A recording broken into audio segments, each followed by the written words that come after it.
உறுப்பினர் முன்னாள் முதலமைச்சர் எடப்பாடி கே பழனிசாமி அவர்கள். அரிசி விலை ஒரு கிலோவுக்கு 20 ரூபாய் உயர்ந்திருக்கின்றது. சர்க்கரை விலை ஒரு கிலோவுக்கு கிட்டத்தட்ட 48 ரூபாய்க்கு விற்பனை செய்திருந்த சர்க்கரை இன்றைக்கு 72 ரூபாய்க்கு விற்கின்றது. மஞ்சள் ஒரு கிலோ 200 ரூபாய்க்கு விற்பனை செய்து கொண்டிருந்தது, இப்போ 250 ரூபாய்க்கு விற்கிது. மிளகாய் ஒரு கிலோ 200 ரூபாய்க்கு விற்பனை செய்திருந்தது தேர்தலுக்கு முன்பு.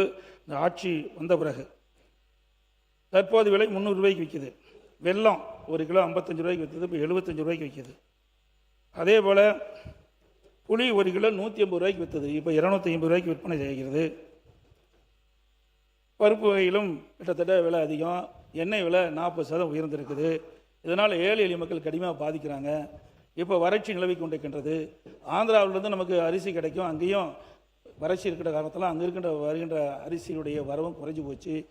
அரசாங்கம் ஏற்கனவே அனைத்து இந்திய அண்ணா திராவிட முன்னேற்ற கழக அரசு இருக்கின்ற பொழுது இந்த விலை ஏற்றம் ஏற்படுகின்ற பொழுது எந்த உணவுப் பொருள் விலை ஏறுகிறதோ அந்த உணவுப் பொருள் எந்த மாநிலத்தில் விலை குறைவாக இருக்கிறதோ அங்கே போய் கொள்முதல் செய்து கூட்டுறவு சங்கத்தின் மூலமாக தமிழகத்திற்கு கொண்டு வந்து அதை விற்பனை செய்து அந்த விலை ஏற்றத்தை தடுக்கப்படும். அதற்காக விலை கட்டுப்பாட்டு நிதியம் என்ற ஒரு நிதியை ஒதுக்கி அதுக்கு 100 கோடி ரூபாய் கூட்டுறவு சங்கத்துக்கு கொடுக்கப்பட்டு அதை பயன்படுத்தி வந்த காரணத்தினாலே விலை இப்படி அத்தியாவசிய உணவுப் பொருள் விலை ஏறுகின்ற பொழுது அதை கட்டுப்பாட்டுக்குள் வைத்திருந்தோம். அதை போல இந்த அரசும் இந்த உணவுப் பொருள் விலையை கட்டுப்படுத்துவதற்கு ஏதாவது நடவடிக்கை எடுப்பதற்கு முயற்சி செய்கிறதா என்று தங்கள் வாயிலாக அரசுடைய கவனத்தை ஈர்க்கின்றேன்.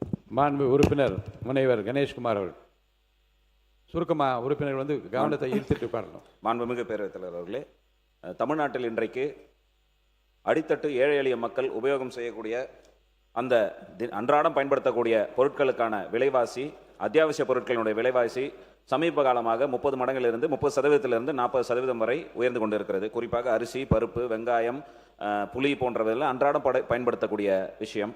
ஏன்னா ஒரு பொருள் இல்லைனா கூட இன்னொரு பொருள், இப்போ புளினா ரசம் மட்டுமே வச்சு கூட சாப்பிடக்கூடிய சூழ்நிலை எல்லாம் இருந்து கொண்டு இருக்கக்கூடிய சூழ்நிலையில் இது கடந்த காலங்களில் நடத்தப்பட்ட போது கூட்டுறவு சங்கங்கள் மூலமாகவும் உணவு துறையின் மூலமாகவும் வெளி மாநிலங்களிலிருந்து அதை பெறப்பட்டு மலிவு விலையில் ரேஷன் கடையில் மூலமாக கொடுத்து கொண்டிருந்தார்கள். இந்த அரசு எப்படி கடந்த காலங்களில் பொங்கலுக்கெல்லாம்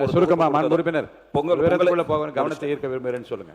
பொங்கலுக்கெல்லாம் தொகுப்பு வழங்குவது போல இன்றைக்கு இந்த விலைவாசி சரியாகின்ற வரை பிற மாநிலங்களிலிருந்து அதை கொள்முதல் செய்து ஏழை எளிய மக்களுக்கு மாதந்தோறும் தொகுப்புகளாக வழங்குவதற்கு அரசு முன்வர வேண்டும். ஏன்னா பெரிஷபிள் குட்ஸ்